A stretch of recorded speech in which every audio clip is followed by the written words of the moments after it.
aujourd'hui dans une vidéo un petit peu particulière, comme vous pouvez le voir, version ASMR, parce qu'on va lire ensemble le début de Preciosa de Morgane Ami chez Adonia. À l'heure où je vous parle, j'ai pas encore reçu le livre papier, mais j'ai terminé le e-book hier. Il n'est pas encore sorti à l'heure où je vous parle, mais à l'heure où vous voyez cette vidéo, il est déjà sorti, puisqu'il est sorti le 21 janvier et il est disponible dans toutes les librairies.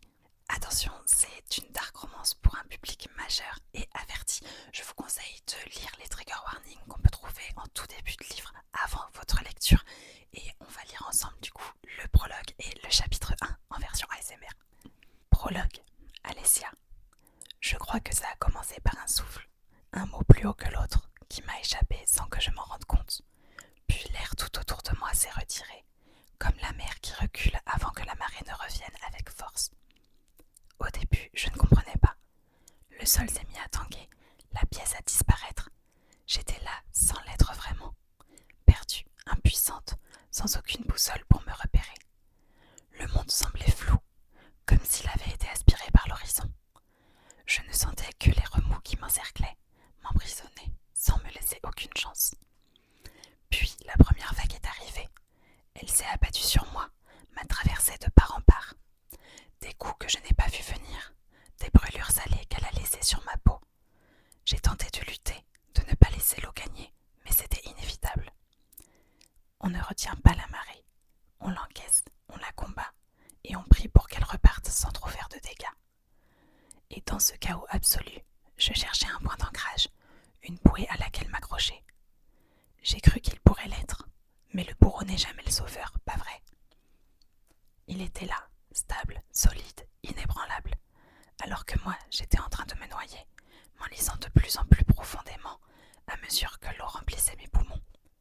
J'ai fouillé ses yeux, à la recherche d'un quelconque doute, d'un éclat d'âme, mais il n'y avait rien, seulement la certitude.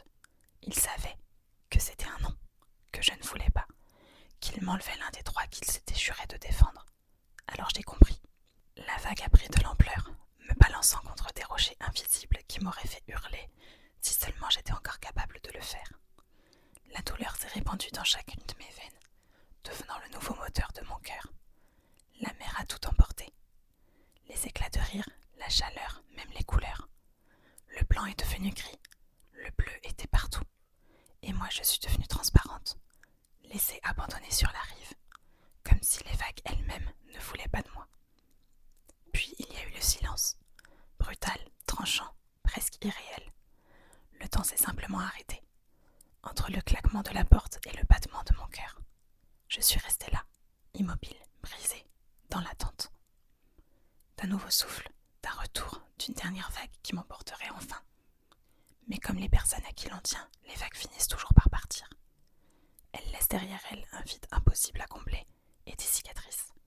Des morceaux de notre âme brisés et éparpillés au milieu du sable et des coquillages. Dans ce chaos où la mer ne m'a rien laissé, je me fais une promesse, celle d'un jour devenir cette vague qui détruit tout sur son passage. Lui en premier lieu, et ensuite tout ce qu'il représente de plus destructeur sur cette terre. Chapitre 1. Alessia. Mes talons aiguilles frappent contre le sol en marbre de la Cour suprême de New York, alors que j'en traverse le hall d'entrée, grouillant de monde. Je salue les agents de sécurité avant de me diriger d'un pas assuré vers le bureau de mon patron, le procureur du comté. Je sens le regard de plusieurs personnes sur moi, attendant leur procès, mais je ne m'y attarde pas. Je jette un œil à ma montre et me dépêche de monter les escaliers qui mènent à son étage. J'ai toujours détesté être en retard, et c'est encore plus vrai dans le cadre de mon travail. Je frappe à la porte et entre, après avoir entendu une grosse voix m'inviter à le faire. Je pénètre dans la pièce, tandis que mon patron passe la main dans ses cheveux, les yeux braqués sur le dossier étalé sur son bureau. Edmund Nicholson, 68 ans, procureur du comté depuis 3 mandats. Marié à Regina, une femme adorable qui me gâte comme une mère de substitution, père de 2 enfants et grand-père depuis peu. Il relève la tête alors que je suis désormais à quelques centimètres de lui. Ses yeux noisettes se fixent dans les miens avant de sourire en avisant les 2 gobelets Starbucks que je tiens à la main. Qu'est-ce que je ferais sans toi? Je ris tout en déposant son précieux liquide sur le bois verni devant lui. Si j'ai appris quelque chose depuis les 5 années que nous travaillons ensemble, c'est qu'il a le même fils que ma meilleure amie Léandra. Il ne peut pas travailler ni être de bonne humeur sans avoir ingurgité sa dose de caféine. Tu voulais me voir ? Demandai-je en enlevant mon trench coat avant de m'asseoir. Le procès contre l'entreprise Niels s'est terminé il y a seulement 2 jours, mais j'attends avec impatience notre prochaine affaire. Quelqu'un m'a dit un jour que New York était une ville dangereuse et il avait raison. Je ne m'en suis jamais autant rendu compte que ces derniers temps. Bien sûr, en tant qu'assistante principale du procureur, je ne statue que pour les dossiers les plus complexes et médiatiques. Ces derniers demandent souvent plusieurs mois d'investigation en sous-marin, avant même de commencer les arrestations, puis les procès. Mais je ne manque pas les milliers d'affaires qui arrivent chaque jour sur le bureau de mes collègues. Dieu sait que Léandra ne manque pas de me les rappeler. Elle aussi travaille dans le bâtiment, mais elle a choisi une autre voie que la mienne. Plutôt que de courir après les affaires médiatiques ou une promotion rapide, elle a préféré rejoindre l'unité spécialisée dans les violences domestiques et les agressions. Un engagement qui a mis sa carrière entre parenthèses, mais qui lui permet d'être chaque jour au plus près des victimes les plus vulnérables. Elle les aide au quotidien. Moi, je veux changer le système pour qu'ils soient de leur côté. Je sors de mes pensées quand mon patron se racle la gorge et répond à ma question après avoir bu une gorgée de café. En effet, dit-il en me regardant avec des yeux empreints de nostalgie. Tu sais que je prends ma retraite à la fin de ce mandat. Sa femme, Regina, était complètement surexcitée la dernière fois que nous avons partagé un déjeuner toutes les deux. Elle réfléchissait déjà au voyage qu'il pourrait bientôt faire lorsqu'Edmund serait à la retraite. Elle m'a même demandé ma préférence entre une semaine sur une île paradisiaque ou dans les montagnes rocheuses, comme si je comptais prendre des congés dans les prochaines années. Enfin bref. Ce que je ne comprends pas, c'est qu'il lui reste encore 2 ans avant qu'il se retire définitivement. Alors pourquoi aborder le sujet aujourd'hui ? J'adresse donc un signe de la tête au procureur afin de le pousser à développer sa pensée. J'ai reçu quelque chose ce matin, m'explique-t-il, alors qu'il commence à faire les 100 pas derrière son siège, comme toujours lorsqu'il m'annonce un nouveau cas. C'est un gros dossier avec des personnalités publiques impliquées.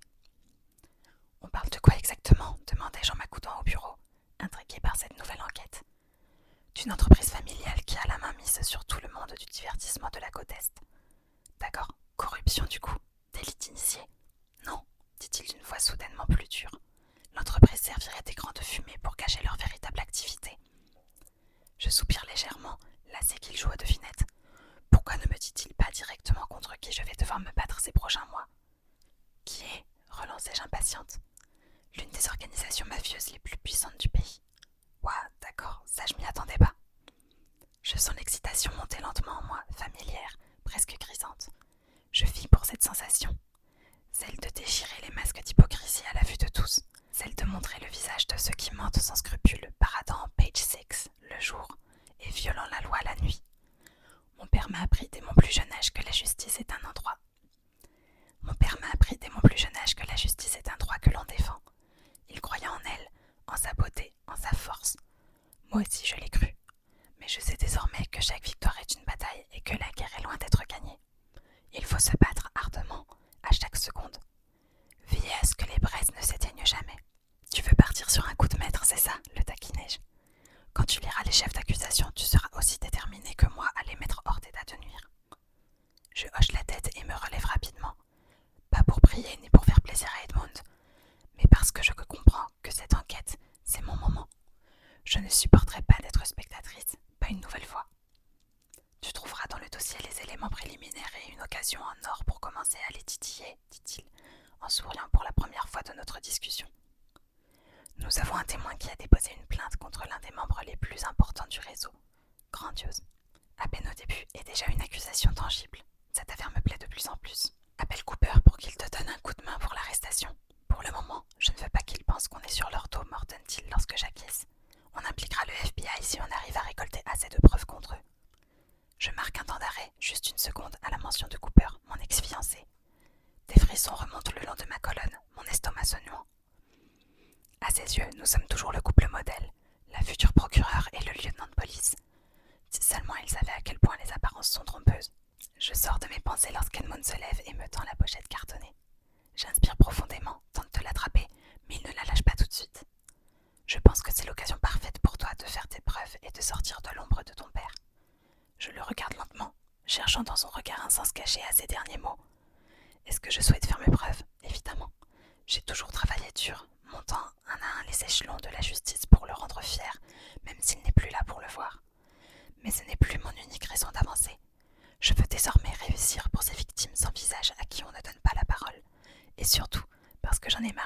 les mêmes monstres s'en sortir, encore et encore, en toute impunité.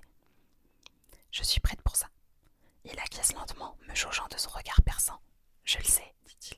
Si tu arrives à mettre cette famille derrière les barreaux, toute la sphère publique et politique te mangera dans la main. Il se rassoit, me congédiant gentiment. Je le salue de la tête et cours presque vers mon antre, tant j'ai hâte de découvrir à quoi j'ai affaire. Une fois arrivé, je dépose mon café sur le bureau et j'ouvre la première page du dossier, impatiente de lire toutes les informations déjà en notre possession. Mais mon enthousiasme meurt en une fraction de seconde, s'explosant au sol comme le ferait du fer. Un visage que je reconnaîtrais entre mille apparaît sur une photo prise à son insu en pleine rue. Les mêmes cheveux courts noirs, la même silhouette élancée et musclée. Je pourrais presque ressentir de nouveau l'intensité de ses yeux bleus sur ma peau. Son odeur si particulière de cèdre et de citron semble imprégner l'air.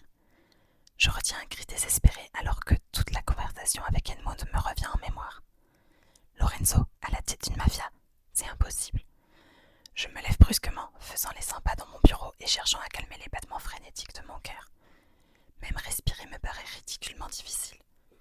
Et dire que je me targue d'avoir une intuition implacable. On dit que l'amour rend aveugle, pas vrai? L'expression n'a jamais eu autant de sens.